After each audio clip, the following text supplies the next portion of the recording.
Apat na OFW dito sa United Arab Emirates lumapit sa programa ni Senator Raffy Tulfo dahil nga daw inaresto sila sa UAE at ikinulong at pinadeport pauwi sa Pilipinas.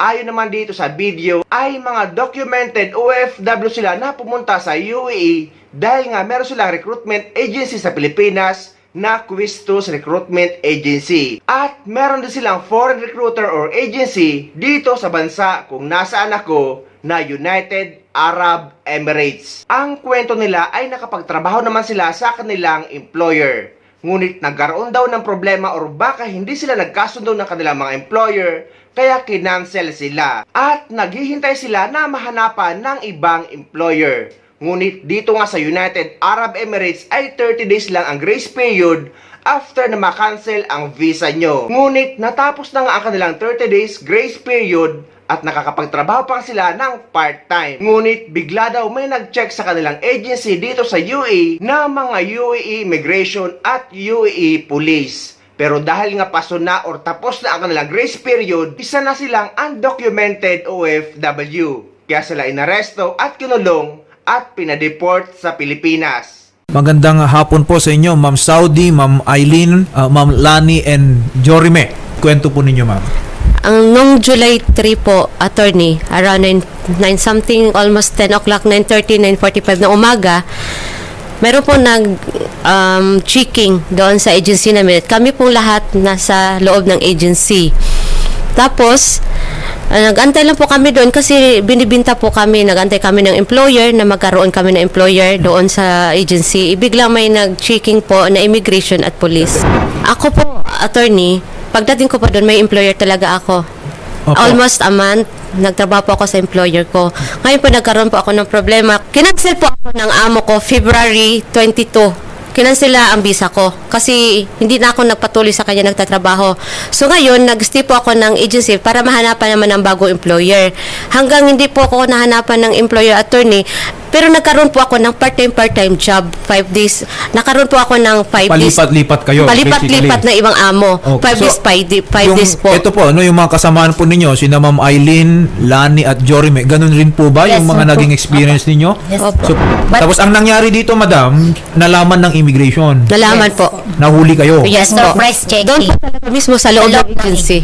Nahuli Okay. ka. Alright. So lahat sila nahuli yung agency. Opo. Lahat po sila. Pero kayo ang nakulong. Kami yung nakulong. Eh, binisita naman kayo doon. Hindi. Walang tulong? Wala po. Bali, nung kinuha po kami ng immigration doon, dinala kami sa loob ng immigration. Bali, kung ito suot namin doon sa loob, ganun po pag alis namin. Ganun, Pag uwi namin hapon, ganito pa rin kung suot gaano kayo namin. natagpuan, gaano kayo nahuli, Opo. pinalipad na lang kayo, tapos nandito na tayo ngayon. Yes. Opo.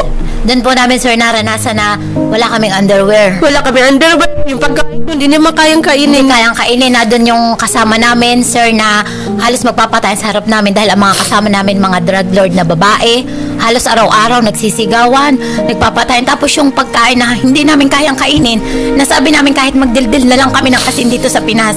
Na yun ang hindi alam ng mga staff doon sa Hindi rin tulong kami. Wala kaming cellphone kasi ang cellphone namin sa talagang kinukuha ng agency. Kasi po sir, in my case, kasi gusto ko pa talagang mag-work. Kaya nga, one time, one of the staff in our agency asking us if are you going to go back Philippines or are we going back to work?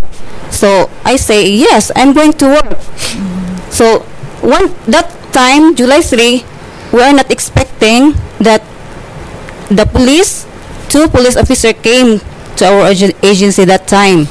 So, hindi namin alam kung anong ginagawa nila sa amin kasi they are scanning our faces. So, yun na pala, na may visa ba kami o wala. Kaya noon, Doon nagkaalam. kaalaman. Tapos wala kaming dala-dala. Oo, Diretso oo. na kami papunta doon sa immigration office. After that, we stayed there 3 hours and then they bring us to the Fujairah jail, which is doon na namin na-meet yung different kind of people. Alright, Kaya alright. parang Opo. kaming na-shock talaga at ako mismo ay kung makapaniwala na mapunta ako doon. Na makulong ka. Opo. Ma'am Salve, pero, narinig naman po siguro, no, yung naging karanasan ng apat ng mga OFWs natin. No? Ano po nangyari doon, Ma'am Salve? Hindi sir, ang ano sir, na asikaso yan, pati embassy. Kasi may PRO tayo na si Flor Bautista, si Ma'am Tess. Ma'am Tess Bautista. Lahat naman sir, naka-report tayo ng BMW, OWA, at saka embassy natin. Nang sabi na ng immigration, need ang ticket, si mismo Questos ang bumili ng ticket nila. Teka lang ha, Ma'am Salve. Kasi ang nakarating sa akin, yung araw alam na nasa Pilipinas na sila. Hindi, ba't hindi alam sir, ang ticket galing sa Questos? Alam ng ano. Tapos, before sila nag-flight, sir, kinuha ni Ma'am Tess ang passport nila kasi tutulungan sila ng OWA para sisikitan sa probinsya. Alam namin, sir, dahil dito ang galing sa Pilipinas ang ticket. Ito po bang sinasabi ninyong inasikaso ninyo? Inasikaso ninyo nung nahuli na sila? Sir. Kasi ang alam mo, sa Hindi, sir. totoo lang, gusto ko ring malaman ano ang ginawa ninyo noong Sir. na-cancel yung visa nila. Sir, may sinasabi tayong FRA. Yung sinasabi na FRA, Foreign Recruitment Agency, sila doon nakaalam. Yung, pwede ba kasi naka-online din yung FRA sa atin, sir, pwede ba makasagot siya? So ang ibig mong sabihin, okay, you have your FRA doon sa UAE, pero kayo mismo, hindi nyo na alam ang nangyayari dito sa mga ipinadala ninyo? Walang monitoring Na- yata, Attorney JV eh. Kasi kung sinasabi nilang inasikaso, bakit po nagulat sila na nandito? And kung nag-report itong ating mga OFW, bakit hindi po kagad sila nakipag-coordinate para mapauwi kung wala na silang mga At employer? saka, ni buhok nila, wala man lang sumilip sa amin sa ulungan. 20 days kayo sa kulungan. Yes, sir. Eh, Kung mas nag-test kami, gusto walang, nilang- walang sabon, walang shampoo, walang panty. Kasi Pero nag-iisang kanina, sabi sa akin, if I get it correctly, sila daw at sa kanila ba galing yung ticket? Pauwi?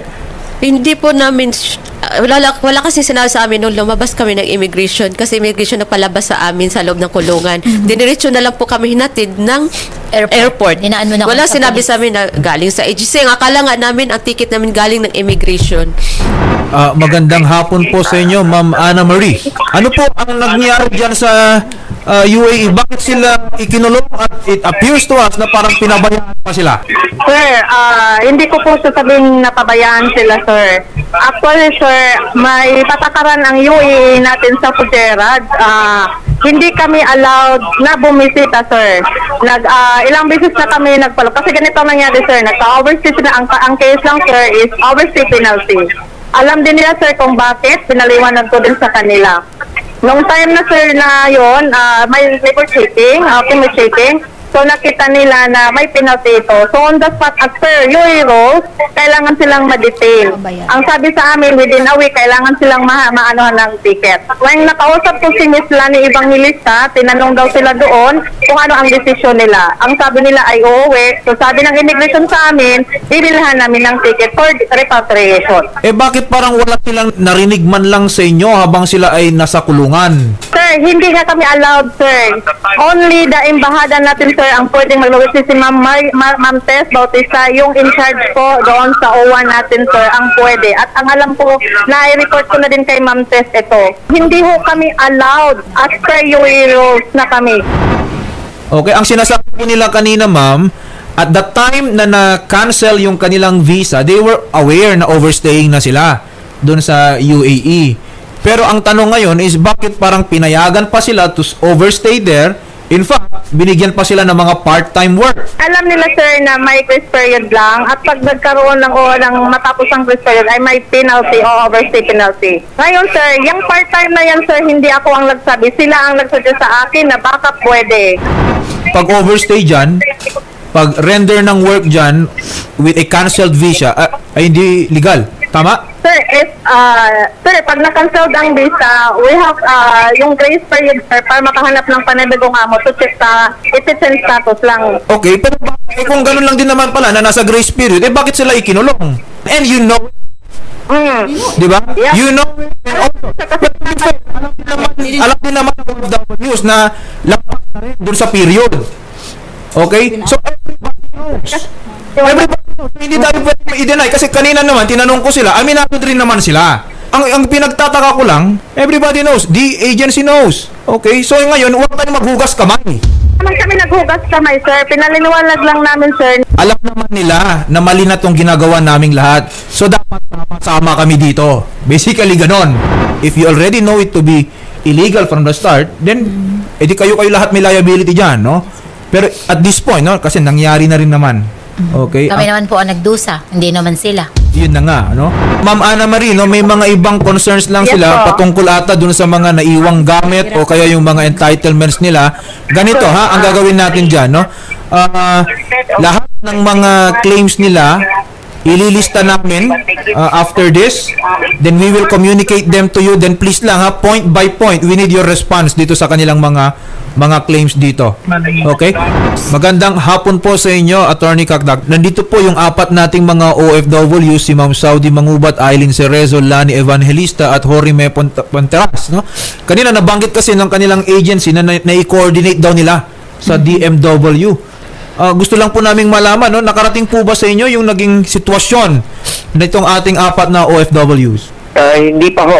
Ngayon ko pa lang ho nalaman ito, kaya pinatitignan ko sa ating Migrant Workers Office sa Fujairah kung ito nga po ay sa kanila at kung hindi ay tutulungan po natin yung mga nandito na at yung apat po kung maaari lang po ay endorse po sila sa amin para mabigyan ho namin sila ng kaukulang tulong. Ang hiling din po sana namin, Attorney Hans, investigahan po natin, no? Baka may nangyayari na ganitong klaseng mga arrangements dyan. Yes, so first and foremost, panagutin ng recruitment agency itong nangyari na ito at hindi kami mag-abiling na mag-impose ng penalty dito sa agency na ito. Kung napatanayan talaga, lalo na kung nakuna na namin ng statement yung apat na nanumbalik. 20 days kaming kinulong, sir. Halos ng pagkain, hindi namin makain. Wala kaming underwear. Nagtitiis kami na wala kaming underwear. Nakasuot kami ng damit na kulungan. Mga kasama namin, mga drug-addict. 20 days kami, yugat lang lagi ulam namin. Walang dumalaw sa amin kahit isa, kahit may mga Pilipinang na-stop doon sa agency. Wala man lamang. Nagmalasakit na silipin kami para bigyan kami ng impormasyon, para palakasin yung loob namin. Kaya yung iba doon ng mga kahit sino lahi kinakausap namin para kahit kami parang nag-trauma kami, sir. Sinabi sa amin na baka hindi na kayo makalabas kasi wala nag-iintindi sa inyo. Secretary Kakdak, sa right now po kasi itong ating mga OFW is walang matutuluyan, wala po silang kapera-pera. Meron po ba tayong assistance from DMW na pwede po silang i-accommodate for the meantime? Yes. Pahingi na lang po ng detalye nila at pasusundo ko po sila dyan sa BMW at sa OMA para ma-hotel po sila ng pagsamantala at kung kailangan sila umuwi sa probinsya nila, ipahatid po natin sila whether by land or by air. So ma'am, mag-ayos-ayos na po tayo at maya-maya nandito na rin po yung susundo sa atin from DMW as well as assistance from OWA. So sila po ay mag-extend ng financial help din sa inyong mga nakulong doon and aasikasuhin itong ating legal step na gagawin laban dito sa mga agencying sangkot sa nangyari po sa inyo. Thank you po, Attorney. Anytime ma'am, darating na po ang service po mula po sa OWA sa utos po ng ating secretary na si Attorney Hans Leo Kakdak ng Department of Migrant Workers upang kahit papaano po ay makapagpahinga na rin kayo at maisaayos itong ipa-file nating kaso laban dito sa inyong agencies. Masaya po kami na aksyonan agad ni Idol Rapi Tulfo yung hinaing namin dito po sa kanyang office. Wala po akong masasabi kundi maraming salamat po. Ma'am, huwag kayong mag-alala, yung iba nating concerns yan po ay didinigin din at talagang gagawing makabuluhan ni Secretary Hans Leo Kakdak. And huwag din po kayong mag-alala sapagkat ang BDMW po ay magbibigay sa inyo ng 50,000 pesos each galing po sa tinatawag na Action Fund. Ito po ay suportado ni Senator Rafi Tulfo. Maraming salamat ma'am sa tiwalang binigay nyo kay Idol Rafi. Maraming salamat po sa inyo, ma'am. Guys, ito ang lagi natin pinapaalala na wag niyong papatulan ang mga nagre-recruit sa inyo papunta dito sa United Arab Emirates na mga cross-country. Buti nga sila ay mga documented OFW na galing sa Pilipinas, kaya nakaantabay sa kanila ang agency at ating gobyerno. Pero hindi nyo alam ang mga nararanasan ng mga nag-cross country papunta dito na mga undocumented OFW. Kinukulong sila, hindi pinapakain, at yung iba ay napapahamak at karton ng umuuwi sa Pilipinas. Kaya maging paalala ito sa lahat.